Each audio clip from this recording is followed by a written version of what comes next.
Everyone, we have made audit duty application. There is example. There is a guy in Tamil Nadu. His name is Rama. He is a medical exporter. He is exporting medicine to 10 countries, outside of India. Currently, he is paying a lot of money for all the processes. It is happening from his places to the exporter places, right? Now, in between, he has to pay a lot of things. And if you see the process now, it is like a manual process. So all those places they have to do entry, right?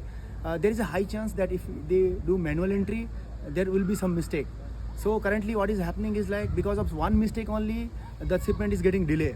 As you know, this is the medical things. So we need to deliver it on urgent basis, right? Or on the timely basis.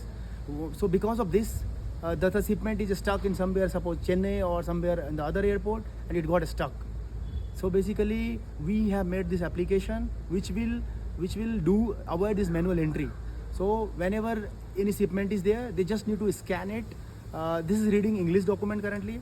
It will extract the data and then it will take a table, whatever the data is required or the medical things is required, terms.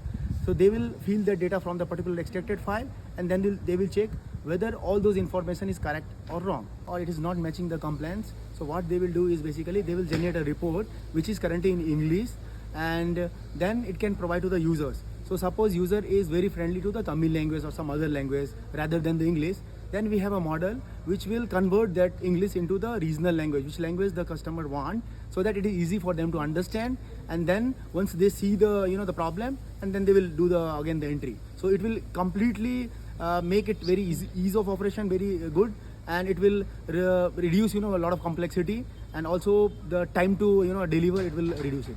Yeah, thank you.